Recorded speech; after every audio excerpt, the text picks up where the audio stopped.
صلو علی الحبیب والصلاة والسلام على خاتم النبیین اما بعد فاعوذ باللہ من الشیطان الرجیم بسم اللہ الرحمن الرحیم الصلاة والسلام علیک یا رسول اللہ وعلی آلک واصحابک یا حبیب اللہ الصلاة والسلام علیک یا نبی اللہ وعلی آلک واصحابک یا نور اللہ.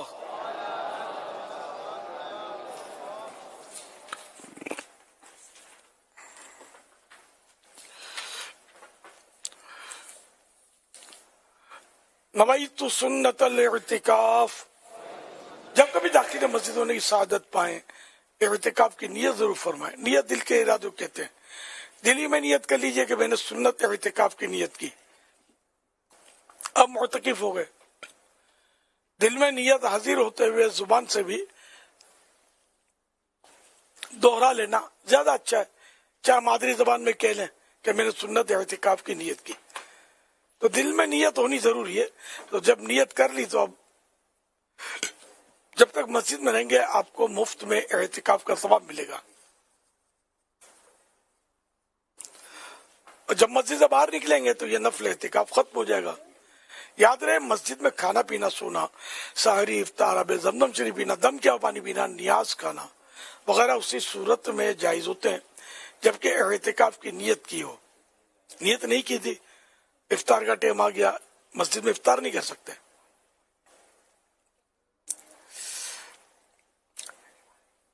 تو اب یہ کہ اعتکاف کی نیت کر لیجئے پھر افطار کر لیجئے. تاہم مناسب یہ کہ ثواب کے لیے اعتکاف کی نیت کی جائے اور کچھ ذکر و درود کر لیا جائے. چاہے تو 12 مرتبہ درود شریف پڑھ لیں. اب بے شک افطار وغیرہ کریں. صلو علی الحبیب صلی اللہ علی محمد. مکتبۃ المدینہ کا رسالہ سیاہ درود السلام پیج نمبر 2 سے فرمان آخری نبی صلی اللہ علیہ وآلہ وسلم نمبر 2. بروز قیامت لوگوں میں سے میرے قریب تر وہ ہوگا جس نے دنیا میں مجھ سے زیادہ جس نے دنیا میں مجھ پر زیادہ درود پاک پڑھے ہوں گے.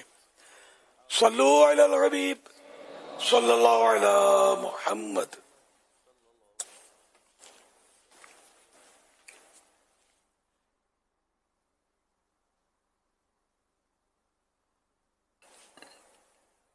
پیارے امیر اہل سنت جذباتی طبیعت کا سلسلہ ہے. آپ سوالات کیجئے ہر سوال کا جواب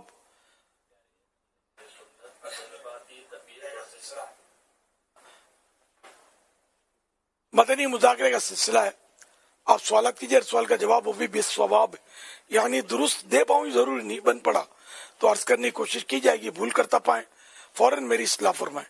مجھے آئیں بائیں شائیں کرتا اپنے کہے پر بلا وجہ اڑتا نہیں شکریہ کے ساتھ رجوع کرتا پائیں گے انشاءاللہ الکریم. صلو علی الحبیب صلی اللہ علی محمد. پیارے پیارے امیر اہل سنت جذباتی طبیعت اور کیفیت سے باہر کس طرح آیا جائے اور طبیعتوں میں ٹھہراؤ کیسے پیدا کیا جائے؟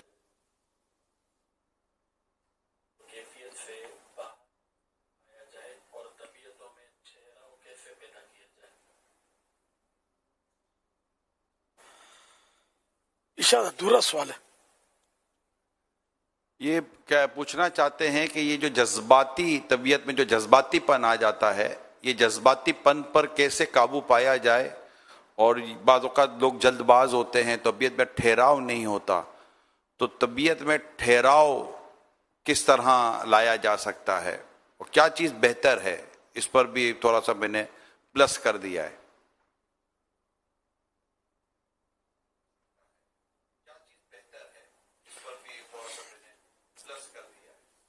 عموماً تو یہ فطرتاً ایسا آدمی کا مزاج ہوتا ہے کہ وہ غصیلا ہوتا ہے جذباتی ہوتا ہے مزاج میں چڑچڑاپن ہوتا ہے. ایک صورت یہ. بعض اوقات یہ کہ شروع میں نہیں ہوتا، بعد میں ہو جاتا ہے. جیسے بڑھاپے میں یہ چیزیں بعض اوقات ہو جاتی ہیں. تو اب یہ کہ ان پر کوشش تو کرنی ہوگی، کیونکہ وہ حدیثوں میں ہے نا کہ پہلوان وہ نہیں جو کسی کو پچھاڑ دے، پہلوان وہ ہے کہ جو غصے کے وقت اپنے آپ پر قابو پا لے. اسی طرح غصے کا گھونٹ پینے کے بھی اپنے فضائل ہیں، غصے پر کنٹرول کرنے کے بھی فضائل ہیں. تو یہ تو ہوا کہ غصہ آتا ہے تو اس پر کنٹرول کیا جا سکتا ہے. ناممکن بات کرنے کا تو حدیث میں ترغیب آنے سے رہی ہے نا. تو یوں مطلب یہ کہ آدمی تکلفاً خود پر کنٹرول کرے، اپنے جذباتی مزاج پر، اور اس کے لیے مطالعہ کرے، اس کے نقصانات معلومات کرے. تو اس طرح جب اس کو معلومات ہوگی، جذباتی پن سے اس کے جو پہلے نقصان ہوئے ہوں گے اس پر یہ غور کرے کہ فلاں جگہ مجھے نہیں بولنا تھا لیکن میں بہت جوش میں آ گیا، غصے میں آ گیا، میں نے یوں بول دیا اور نتیجتاً میری پٹائی ہو گئی تھی، یا پولیس نے ہاتھ رکھ دیا تھا مجھ پر اور لے گئے تھے، وغیرہ وغیرہ. تو ان چیزوں کو یاد کر کے بھی بندہ جو ہے وہ اپنے وہ سابقہ انداز پر کنٹرول کرنے کی کوشش کر سکتا ہے، تکلف کر سکتا ہے. پھر ایک بعض اوقات وہ جذباتی بنتا ہے، غصے میں آ جاتا ہے تو اپنے سے چھوٹوں پہ آ جاتا ہے، بڑوں پہ نہیں آتا. تو جس طرح بڑوں کا مجھ پر روب ہے تو میں کنٹرول میں رہتا ہوں، تو اس طرح چھوٹوں کے معاملے میں بھی مجھے کنٹرول میں رہنا چاہیے. یہ کنٹرول میں رہنا میرے لیے ممکن تو ہے، تو میں سب کے معاملے میں کنٹرول میں رہوں کہ جذباتیت سے نقصان ہوتا ہے. اچھا، بعض اوقات جلد بازی بھی ہوتی ہے، جلد بازی کی وجہ سے بھی غصہ آ جاتا ہے کہ اس کو کام چاہیے اپنے ٹائم پر، وہ کام ٹائم پر ہوا نہیں، اب وہ گھوم گئی تو اڑا اڑی کر دی. تو اپنے کو بھی تو کبھی دیر ہو جاتی ہے، سویر ہو جاتی ہے، تو کچھ نہ کچھ ایسا ہوتا رہتا ہے. تو اس لیے آپ کوشش کر کے اس پر کنٹرول کریں. واللہ تعالی اعلم ورسولہ اعلم عز وجل وصلی اللہ تعالی علیہ وآلہ وسلم. صلی اللہ تعالی علی محمد. آپ نے جو جواب ارشاد فرمایا ہے حضور، تو اس میں آپ نے جذباتی انداز کو اور غصے کو ایک ساتھ بیان فرمایا. تو کیا یہ جو جذباتی ہونا ہے یہ غصہ ہی ہے، جو جذبات میں بندہ غصے میں ہی آ جاتا ہے؟ ایک تو یہ آپ سے وضاحت لینی تھی. دوسرا یہ کہ جیسے کہ بعضوں کا کسی کو دین کا بہت زیادہ درد ہوتا ہے، دین کی بڑی کڑھن ہوتی ہے، تو اس کے سامنے دین کا کام ایسا ہوتا نظر نہیں آ رہا ہوتا، تو اس میں وہ مطلب کہ وہ اس کا دل جلتا ہے. تو کیا آپ دل جلنے کی اجازت دیں گے، یا دل جلے تو سامنے والے کو بھی جلا دینا ہے، اس کی بھی آپ اجازت دیں گے؟ کہ بعضوں کا دل جلتا ہے تو ایسا جلتا ہے کہ وہ باتوں باتوں میں سامنے والے کو بھی جلانے کی کوشش شروع ہو جاتی ہے. تو اس معاملے میں آپ کیا فرماتے ہیں؟ دو بات. تیسری بات یہ کہ یہ ارشاد فرمائیے کہ آپ نے کہا کہ کسی کی وجہ سے طبیعت میں وہ وہ کام وقت پہ نہیں ہوا ہوتا، تو ظاہر ہے کہ جب ہم بھی اگر اپنے ٹائمنگ کو اس طرح لے کر نہیں چلتے اور ہمیں دیر ہو گئی ہوتی ہے، اب اٹھنے میں دیر ہو گئی، کھانے میں دیر ہو گئی، باتوں میں دیر ہو گئی، تو گھر سے نکلنے میں دیر ہو گئی، تو بعض اوقات ہم خود اپنی وجہ سے جلد بازی میں آ جاتے ہیں جس سے نقصان ہوتا ہے. تو اس میں وقت کی پابندی کا لحاظ رکھنا بھی کیا اس میں ٹھہراؤ پیدا کرنے میں مددگار ثابت ہوگا؟ کہ اگر میں وقت کی پابندی کرتا ہوں اور ٹائم ٹیبل کے مطابق چلتا ہوں تو ہو سکتا ہے کہ وہاں جلد بازی والے کاموں سے بچ جاؤں. تو یہ تین الگ الگ تھے، میں نے کہا اس پر بھی اگر آپ ارشاد فرما دیں.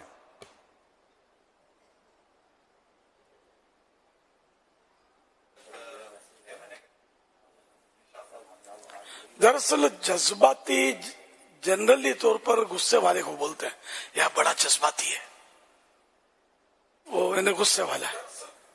باقی وہ جو جذباتی کہ دین کا کام نہیں ہو رہا تو یوں جذباتی ہے، اس میں جذباتی عام طور پہ بولا تو نہیں جاتا.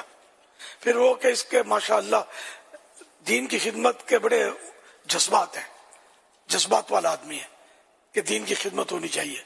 اچھا، اب یہ کہ جذبات میں آ کر دوسرے پر غصہ اتارنا یا جو دین کا کام نہیں کر رہا اس پہ چڑھائی کر دینا، تو یہ بھی ٹھیک نہیں ہے نا، کیونکہ دین کا کام کر رہا ہے اللہ کی رضا کے لیے اور اگر کسی نے کوئی کمزوری ہے کسی میں تو ہر فرد یہ تو اختیار نہیں رکھتا نا کہ اس کے ساتھ مطلب ہے کہ وہ ڈانٹ ڈپٹ کرے یا مار دھاڑ کرے، تو اس طرح تو پھر وہ شیطان کا کام ہو جائے گا۔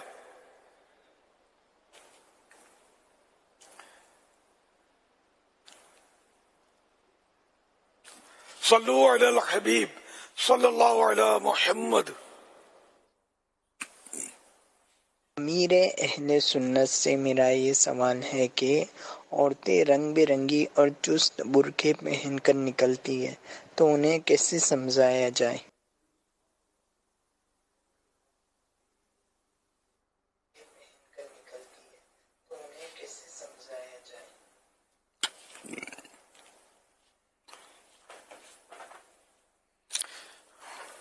امام غزالی رحمت اللہ علیہ نے تو لکھا ہے کہ وہ برقع ڈھیلا ڈھالا خیمہ نما ہو،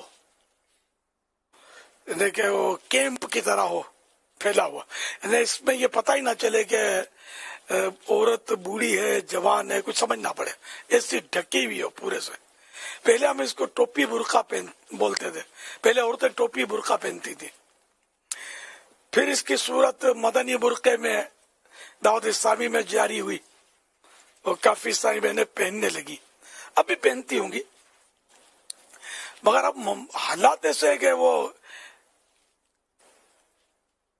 ایڈوانس مطلب خاندان میں اتنا ایڈوانس معاملہ ہے کہ وہ اس طرح اگر برقعے کی کوئی ساخت جو علماء نے بزرگوں نے بیان کر دی اپنی کتابوں میں، اگر اس کو رائج کرنے جاتے ہیں تو اب اسلامی بہنیں قریب آتی نہیں ہیں، اور بہت سارے ان میں خرابیاں ہیں جن کو دور کرنی ہے۔ تو یوں مطلب یہ کہ ہم نے وہ مدنی برقع بھی اسلامی بہنیں پہنتی تھی، وہ باقاعدہ آفیشلی کو شورا نے پاس نہیں کیا تھا، وہ تاہم یہ چل پڑا تھا، اچھا برقع تھا۔ پھر یہ کہ ہم نے اس کو کہ بعض اسلامی بہنیں پھر وہی جذباتی سختی کی بھی اطلاعات ملتی تھی۔ اب ایک ماڈرن عورت ماڈرن معاشرے سے آئی اجتماع میں کسی کی دعوت پر، اب اس کو یہ تو بیچاری نماز تو پڑھتی نہیں ہے اور کوئی اس کو سود تو ہے نہیں دین کی، اب اس کو ایک دم سے مدنی برقع پہنانے کی کوشش کی جائے گی تو وہ کہاں سے پہنے گی؟ ہاں بول لے گی، آئندہ آپ کے پاس آئے گی بھی نہیں، گناہوں میں پڑی رہے گی۔ تو اس لیے کہ اسی طرح عام اسلامی بھائیوں میں بھی ہمارے یہاں یہ اس طرح کی بات جذباتی اسلامی بھائی داڑھی نہیں رکھتا ہے تو اس کے وہ مطلب یعنی کہ وہ پیچھے لگ گئے، داڑھی رکھ تو کئی بار بعض اوقات ایسا ہوا ہے میرے پاس کہ داڑھی کے لیے داڑھی شیوٹے بیچارہ اس کو لے آئے ملان کے اور پیچھے سے اشارہ کر رہے ہیں اس کو، تو کبھی کبھی میں نے بولا اس کو یہ پوچھا یہ نماز بھی پڑھتا ہے کہ نہیں پڑھتا، داڑھی نکلوانی ہے، یہاں بول دے گا واپس کہاں سے آئے گا یہ؟ تو یہ کیا انہیں موقع کی مناسبت سے سامنے والے کی نفسیات کے مطابق نیکی کی دعوت دی جانی چاہیے، اور ہر ایک کو اس کا مطلب ادراک ہوتا نہیں ہے۔ تو یوں پھر ہم نے وہ برقع جو تھا اس کو بھی یہ کر دیا کہ جو خود پہنتی ہے شوق سے وہ بھلے پہنے، ورنہ جون سا بھی برقع پہنے۔ اور واقعی شریعت میں اسلام میں پردہ ہے کہ عورت اسلامی پردہ کرے، اب وہ چاہے برقعے کے ذریعے کرے چاہے چادر کے ذریعے کرے یا کسی بھی کپڑے کے ذریعے وہ کرے، برقع مدنی اپنے اسلامی پردہ ہونا چاہیے۔ تو یوں اب طرح طرح کے فیشن کے برقعے نکلے ہیں، میں بھی سمجھتا ہوں، اور ان برقعوں کی وجہ سے یعنی اور خرابیاں بھی پیدا ہوتی ہوں گی کہ برقع تو اٹریکٹیو ہوتا ہوگا، اب اس برقعے میں جو بھی بند ہے تو وہ بعض اوقات اٹریکٹیو نہ ہوتی ہو، لیکن برقعے کی وجہ سے ہو سکتا ہے کہ وہ آفت میں پڑ جائے، فتنے میں پڑ جائے۔ اب جو سمجھدار ہوگا میری بات سمجھ جائے گا، تو یہ بھی ہوتا ہے۔ اور آپ کیا کریں، اللہ پاک سب کو نیک توفیق دے، اسلامی پردہ ہماری اسلامی بہنوں کو اسلامی پردہ نصیب کرے۔ صلو علی الحبیب صلی اللہ علی محمد۔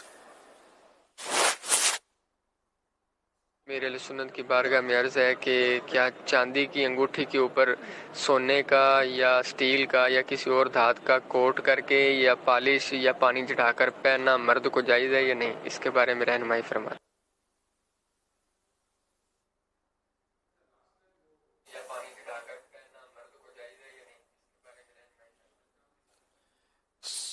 سونے کا پانی چاندی کی انگوٹھی پر چڑھا ہوا، اس کا تو جواز پڑھنا یاد پڑتا ہے کہ عوام پہنے تو پہن سکتے ہیں۔ اب مفتی صاحب نظر نہیں آ رہے، یہ ہوں گے تو انشاءاللہ معلوم کر لیں گے ان سے۔ اسکرین پر تو ابھی تک نظر نہیں آئے۔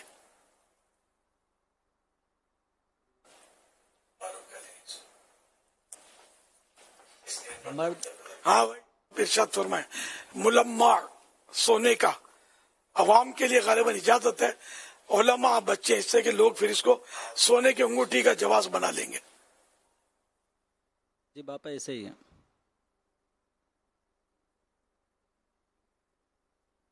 مرد چاندی کی جو انگوٹھی ہے اس پہ سونے کا اگر پانی چڑھایا گیا ہے کہ اب وہ سلور کے بجائے وہ گولڈن اس کا کلر نظر آ رہا ہے، تو یوں پانی چڑھانا یہ ایسی انگوٹھی پہننا مرد کے لیے جائز ہے۔ لیکن وہی بات کہ جو پیشوا اور مذہبی شخصیات ہیں وہ اگر اس طرح کی انگوٹھی پہنیں گے تو عوام ان کو دیکھ کر بدگمانی میں پڑ سکتی ہے کہ یہ آپ نے کیا سونے کی انگوٹھی پہنی ہے۔ تو جو پوچھ لے گا ہو سکتا ہے اس کی بدگمانی تو دور ہو جائے گی کہ وہ بتا دیں گے یہ سونا نہیں ہے، یہ چاندی کی انگوٹھی ہے، اس پہ پانی چڑھایا گیا ہے۔ لیکن بہت سارے لوگ پوچھتے نہیں ہیں، وہ دیکھ کر ہی بدگمان ہو سکتے ہیں کہ یہ سونے کی انگوٹھی تو نہیں پہنے ہوئے۔ تو اس لیے جو مقتدی پیشوا اور مذہبی شخصیات ہیں انہیں اس طرح کی انگوٹھی سے بھی اجتناب کرنا چاہیے جس پر سونے کا پانی چڑھایا گیا ہو۔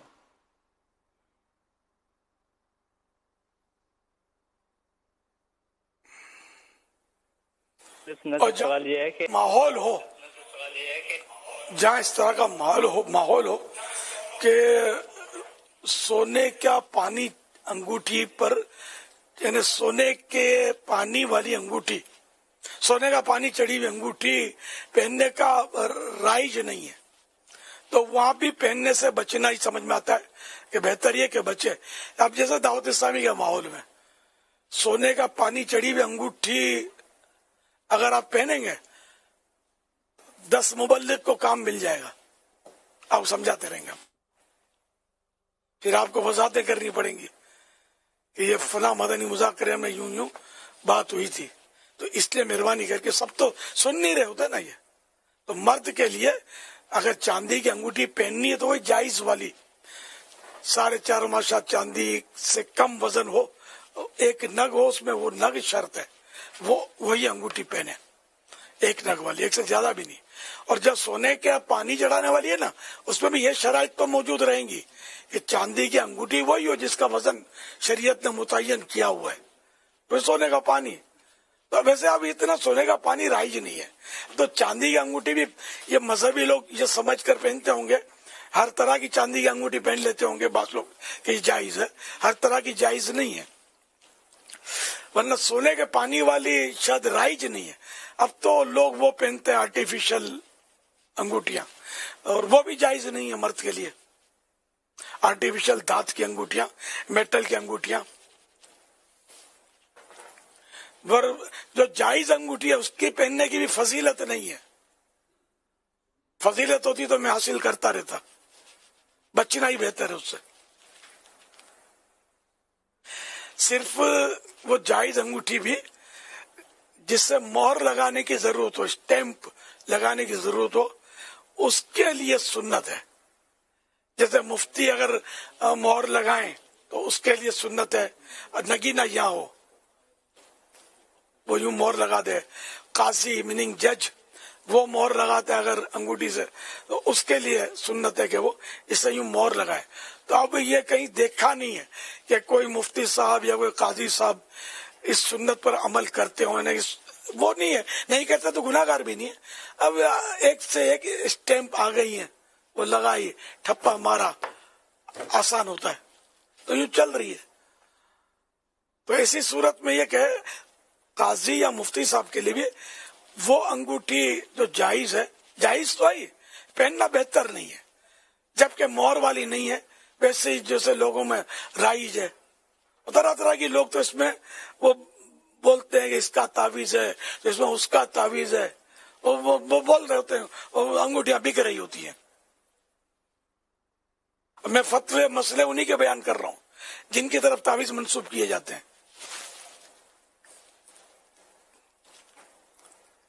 واللہ تعالی اعلم ورسولہ اعلم عز وجل وصلی اللہ تعالی علیہ وآلہ وسلم. صلو علی الحبیب صلی اللہ تعالی علی محمد. پچھلی دفعہ ہمارے یہاں ایک مسئلہ ڈسکس ہوا تھا کہ وگ لگانا اور پھر یہ کہ اپنے ہی بال نکال کر ہی جہاں گنج پن ہے وہاں بال لگا دینا اور پھر وہاں سے پھر بال آ جانا. تو اس پر جو مسئلہ بیان ہوا تھا کہ انسان کے بال لگانے کی اجازت نہیں ہے اگرچہ اپنا ہی بال کیوں نہ ہو. ابھی لاہور میں ملاقات کے دوران، اجتماع کے بعد جو ملاقات ہو رہی تھی، تو اسی دوران ایک اسلامی بھائی آئے اور انہوں نے آ کر کہا کہ وہ پچھلی دفعہ مدنی مذاکرے میں نے یہ موضوع، یہ بیان سنا تو مجھے تو نہیں پتا تھا کہ اس کی منع ہے، تو میں اپنے یہاں ہی کے بال نکال کر میرے لگائے گئے ہیں اور اب پتہ چلا کہ یہ اب اس کی یہ تو ناجائز تھا، یہ اجازت نہیں تھی، تو اب میں تو لگا چکا ہوں، اب میں کیا کروں؟ اب میرے لیے کیا حکم ہے؟ اب میں مدنی مذاکرہ دیکھوں گا تو آپ ضرور پوچھنا میری طرف سے کہ اب میں کیا کروں. تو میں کہا میں پوچھ لوں، مجھے یاد آ گئے بیچارے اتنی لمبی لائن میں ملاقات کر کے آئے تھے یہ بتانے کے لیے اب میں کیا کروں. نکلیں گے تو نہیں، یہ اگا دی ہے نا. تو جیسے کہ وہ ٹک ٹاک بناتے ہیں اور ٹک ٹاک آسانی سے نکلتا ہے یا تھوڑی سی تکلیف سے نکلتا ہے، معمولی، جیسے بعض معمولی تکلیفیں ہوتی ہیں کہ سوئی چبھتی ہے، اس طرح نہیں انجیکشن لگتا ہے تو نکال دے، ورنہ یہ کہ آپریشن کروائے اس کی تو ظاہر ہے کہ بہت تکلیف ہو جاتی ہے. اس میں تو معاف ہے، توبہ کرے. اس میں بھی بازار تو یہی سمجھ میں آتا ہے کہ اگر اس کا آپریشن کروانا پڑتا ہے اور کوئی لمبی چوڑی تکلیفوں کا سامنا ہے تو گناہ کر لیا، اس سے توبہ کرے. مفتی صاحب جیسے فرمائیں. جی ہاں، توبہ کرنے کا ہی حکم ہے اس صورت میں، اپنے اس گناہ سے توبہ کریں.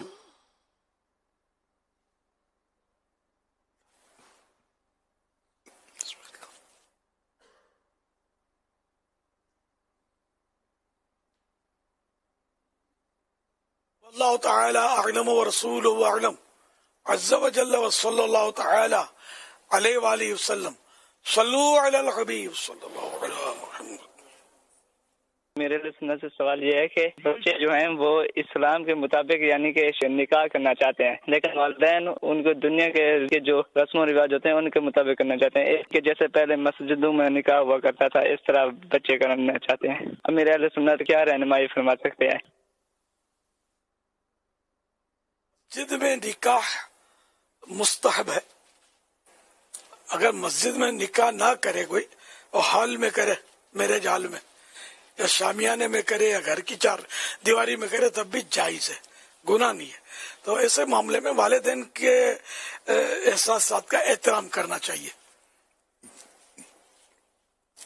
اگر سے مسجد ہی کی بات ہے تو باقی اگر کوئی ناجائز رسموں کا والدین کہتے ہیں کہ جیسے کہ وہ معاذ اللہ فنکشن کریں گے جس میں ڈانس ہوں گے اور جو کرتے آج کل فنکشن گناہ بھرے، تو والدین اس کا کہہ رہے ہیں تو ظاہر ہے کہ اولاد کو چاہیے کہ اس میں والدین کا ساتھ نہ دے اور سمجھائے ان کو کہ یہ گناہ کے کام ہے، میں اس میں نہیں کروں گا. واللہ تعالی اعلم ورسولہ اعلم عز وجل وصلی اللہ تعالی علیہ وآلہ وسلم. صلو علی الحبیب صلی اللہ علی محمد. امیر اہل سنت کی بارگاہ میں عرض ہے، جب کوئی عاشق رسول مدینہ المنورہ حاضر ہوتا ہے سلام کے لیے تو ہم نے یہ سن رکھا ہے علماء سے کہ نبی کریم صلی اللہ تعالی علیہ وسلم اس سے پہلے کہ امتی سلام کرے، نبی پاک صلی اللہ علیہ وسلم کا اب بھی طریقہ کار یہ ہے کہ آپ صلی اللہ علیہ وسلم سلام میں خود پہل کر دیتے ہیں. تو امیر علیہ سنت یہ ارشاد فرمائے گا کہ اگر اللہ پاک نصیب کرے حاضری مدینہ تو ہم نے سلام تو کریں گے، تو کیا جواب جو نبی کریم صلی اللہ علیہ وسلم سلام کر دیتے ہیں تو اس کے جواب اگر ہم دیں تو کیا یہ کچھ بے ادبی تو نہیں ہوگی؟ اس کے بارے میں آپ کیا بندی پرشاد فرماتے ہیں؟ جذب القلوب میں شیخ عبدالحق محدث دہلوی رحمۃ اللہ علیہ نے لکھا ہے کہ ظاہر سلام عرض کرے اس سے پہلے سرکار صلی اللہ علیہ وسلم کے سلام سے مشرف ہو چکا ہوتا ہے. ظاہری حیات میں بھی عادت مبارکہ تھی، سلام میں پہل کرتے تھے، تو اب بھی ہے کہ سرکار تو حیات ہیں، حیات النبی صلی اللہ علیہ وآلہ وسلم، لیکن ظاہر کو چونکہ یہ آواز تو آ نہیں رہی تو ظاہر تو اپنے حساب سے سلام کرے گا اور کرنا ہی ہے اس کو. اب وہ جواب کی آواز نہیں ہے، اس لیے اب ظاہر کو کچھ اور کہنا تو ہے نہیں جواب کے تعلق سے. سلام عرض کرے، دعائیں مانگے، جو بزرگوں نے طریقے لکھے ہیں. رفیق الحرمین میں بھی طریقہ سلام عرض کرنے کا لکھا ہے، ہم اسی پر رہیں. صلو علی الحبیب صلی اللہ علی محمد.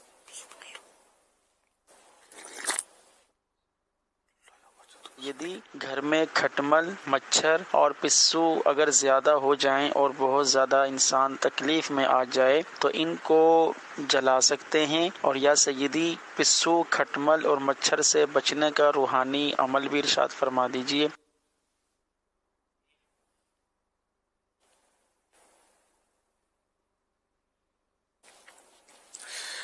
یہ کھٹمل وغیرہ کو جلانا تو منع ہے، کیونکہ یہ آگ کا عذاب ہے، اور آگ کا عذاب ہمیں دینے کی اجازت نہیں ہے. کسی جانور کو یا کسی چیز کو جلایا نہ جائے. البتہ یہ کھٹمل، پسو وغیرہ جو بھی ہیں، اس کو دوائیں چھڑکی جاتی ہیں، اس پر دواؤں کے ذریعے گزارا کیا جائے. اب تو ایک سے ایک دوائیں آتی ہیں، تو اگر ان دواؤں کے ذریعے کام چلائیں گے تو انشاءاللہ یہ کہ ترکیب بن جائے گی، پروپر دوا ہو اور اچھی کمپنی کی دوا ہو نا، کہ جو مؤثر ہو، تو کام دکھائے گی انشاءاللہ. پرانے مکانات میں یہ کھٹمل وغیرہ ہوتے ہیں، نئے مکانات میں نہیں ہوتے. لکڑی کے، جس میں پہلے لکڑی کا کام ہوتا تھا مکان کے اندر زیادہ، اور کھوکھلے ٹائپ کی دیواریں، ان میں کھٹمل وغیرہ وہ زیادہ ان کو چھپنے کا موقع ملتا، پنپنے کا موقع ملتا، بڑھنے کا موقع ملتا. اور جو لینٹر کے مکانات ہوتے ہیں نئے نئے، ان میں عام طور پہ یہ ان کی پیداوار نہیں ہوتی. مکان جب لیکن بنائے ظاہر ہے کہ گھر بدلنا آسان تو نہیں ہے. مکان جب بنائے جاتے ہیں تو جو بھی اپنے نئے مکان بناتے ہیں تو بیسیکلی ایسا بھی ہوتا ہے کہ مکان بنانے کے بعد ایک اسپرے بھی کروا لیا جاتا ہے، اور وہ اسپرے سے بھی بسا اوقات لکڑی اور بعض جگہوں پر تحفظ رہ جاتا ہے. تو یہ اس طرح کے جو بھی کھٹمل، مچھر یا دیمک وغیرہ سے بچت کے لیے اس طرح کی دوائیاں استعمال کی جاتی ہیں. پچھلے دنوں وہ سبق آموز خبریں کی تیاری میں ایک ایسی خبر آئی تھی جس میں دواؤں کے استعمال کی وجہ سے گھر میں کچھ بچوں کو آزمائش ہو گئی تھی اور وہ فوت بھی ہو گئے تھے. تو اس پہ میری ڈاکٹر سے مشورہ ہوا تھا، تو یہ تھا کہ عموماً یہ دوائیں جو ہوتی ہیں کھٹمل، مچھر اس طرح کے مارنے کی، تو اس کا انداز وہی ہوتا ہے کہ یہ انسان کو کوئی اتنا نقصان نہیں پہنچاتی کہ وہ اس کو بھی کوئی معاذ اللہ کوئی ایسی ہلاکت یا کوئی ایسی بڑی پریشانی ہو جائے. ہاں، اگر آپ کسی کمزور کمپنی یا فیک کمپنی یا جعلی کمپنی یا انتہائی کمزور قسم کی دوائیں خریدیں گے پیسے بچانے کے چکر میں، تو انہوں نے پھر وہ دوائی اس طرح بنائی ہوتی ہے بعض اوقات کہ پھر اس کے استعمال سے گھر میں جو لوگ ہوتے ہیں بڑے چھوٹے، ان کو نقصان پہنچنے کا اندیشہ رہتا ہے. تو آپ نے یہ جو بیان کیا نا کہ اچھی کمپنی کا لے، تو اچھی کمپنی کا ایک تو مؤثر بھی ہوتی ہے، یعنی اثر والی بھی ہوتی ہے. دوسرا یہ کہ اس کا عام انسان کو اس کا جو سائیڈ ایفیکٹ ہے نا، اس سے بھی اس میں بچت کی صورت بن سکتی ہے. تو بسا اوقات پیسے بچانے کے چکر میں یا مال ایسا نقلی بیچنے کے اس میں یہ لوگوں کی جانوں سے یا ان کی صحت سے کھیلنے والوں کو اس میں درخواست ہے کہ یہ مہربانی کریں اور اچھی کمپنی کی بیچیں اور اچھی کمپنی کی خریدنی چاہیے. ماشاءاللہ.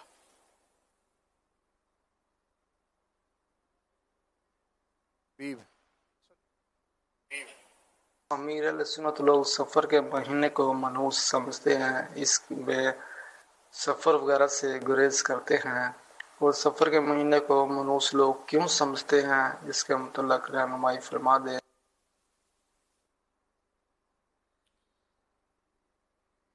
حدیث شریف میں ولا سفرا، اور سفر کوئی چیز نہیں۔ پہلے بھی یہ پرانا یہ دور جہالت میں بھی لوگ ماہ سفر کو منحوس سمجھتے تھے، تو یہ لوگوں کی غلط فہمی ہے۔ اب سفر میں سفر نہیں کرنا چاہیے، ہے نا؟ تو کیا کرنا چاہیے؟ مدینہ کا بلاوا ہے تو نہیں جائیں گے، ساری فلائٹیں کینسل، ٹرینیں سب روک دی جائیں، ٹریفک ختم کر دیا جائے روڈوں کا۔ یہ بسیں جاتی ہیں، کوئی حیدرآباد جا رہی ہے، کوئی اس شہر میں جا رہی ہے، کوئی اس شہر میں جا رہی ہے، دنیا بھر میں ٹریفک جاری رہتا ہے۔ یہ کسی کو سفر سواد والا سفر جو ہے کسی کے سین والے سفر کو نڑتا نہیں ہے، لیکن بعد وہمی لوگ جو ہوتے ہیں نا ان کو نڑتا ہے، یہ سمجھتے کہ منحوس ہے، یہ گھر میں بیٹھے رہتے ہیں۔ تم گھر میں بیٹھے رہو، ہم چلے مدینے کو، ہم تو سفر کریں گے، سمجھے؟ تو یہ بالکل نادانی والی بات ہے کہ اسلام میں نحوست اور یہ بدشگونی اور یہ چیزیں نہیں ہیں۔ مطلب بات بات پہ یہ منحوس ہے، وہ منحوس ہے۔ منحوس وہ وقت ہوتا ہے جس وقت کے اندر بندہ گناہ کر رہا ہوتا ہے، تو اس کے حق میں جو گناہ کر رہا ہے اس کے حق میں وہ وقت منحوس ہے، باقی اوروں کے لیے کچھ بھی نہیں ہے۔ تو نہ بدشگونی کہ یوں کریں گے تو یہ نقصان ہو جائے گا، وہ یوں ہو جائے گا، تو کالی بلی آڑے اتر گئی تو اب سب سفر نہیں کر سکتے، مطلب طرح طرح کی لوگ باتیں کرتے ہیں۔ تو اس میں مکتبۃ المدینہ کی کتاب ہے، بدشگونی اس کا نام ہے، تو وہ کتاب آپ ضرور پڑھ لیں، انشاءاللہ بہت ساری معلومات ہوگی۔ تو یہ سب غلط باتیں ہیں، سفر میں کوئی ایسی نحوست نہیں ہے۔ سفر خیر ہے، ماہ سفر جو ہے ماہ خیر ہے، ماہ رضا ہے۔ ایک سے ایک اولیاء کرام کے عرس ہوتے ہیں۔ اعلیٰ حضرت رحمۃ اللہ علیہ کا عرس شریف 25ویں شریف کو ہوتا ہے، تو اعلیٰ حضرت رحمۃ اللہ علیہ کی نسبت سے دعوت اسلامی والے پورے سفر کو ماہ رضا بولتے ہیں۔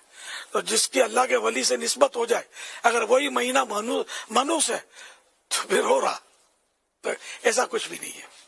صلو علی الحبیب صلی اللہ علی محمد۔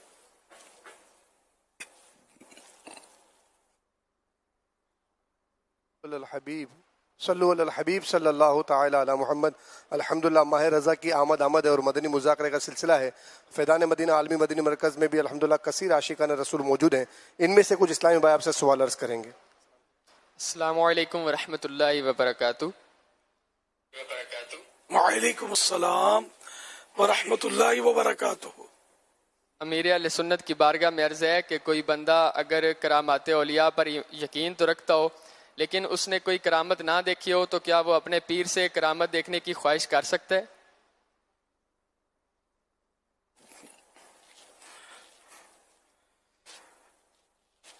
اس میں یہ کہ رسک ہوتا ہے، اگر پیر کرامت نہ دکھاوے تو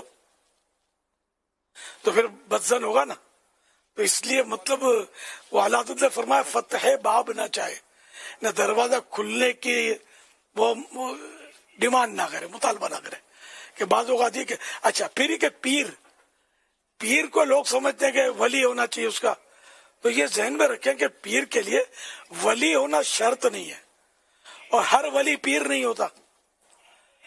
ولی کے لیے پیر ہونا شرط نہیں ہے۔ پیر کی 4 شرطیں ہیں کہ وہ سنی پکا ہو، صحیح العقیدہ سنی، اعلیٰ حضرت فرماتے ہیں، عالم ہو، اور اس کا سلسلہ سرکار صلی اللہ علیہ وسلم سے ملتا ہو، یعنی سلسلہ طریقت میں، اولاد میں نہیں، نسب میں نہیں، تو ملتا ہو سلسلہ، اور فاسق معلن علل اعلان فسق نہ کرتا ہو۔ یہ 4 شرطیں اعلیٰ حضرت رحمۃ اللہ علیہ نے لکھی ہیں، اس میں کہیں ولایت کا تذکرہ نہیں ہے۔ تو اب یہ کہ پیر کرامت کہاں سے دکھائے گا اگر ولی نہیں ہے تو؟ اچھا پھر ہر ولی کرامت ہی دکھائے یہ بھی ضروری نہیں ہے، کہ بہت سارے اولیاء کرام ایسے ہوتے ہیں جن کو اپنی ولایت کا علم نہیں ہوتا، پتہ ہی نہیں ہوتا۔ نہ پیر کی کسوٹی ہے کہ وہ کرامت دکھائے تو ہی پیر، تو پھنس جاؤ گے یار، پھنس جاتے لوگ کہ بعض بابا جی ہوتے ہیں شعبدہ باز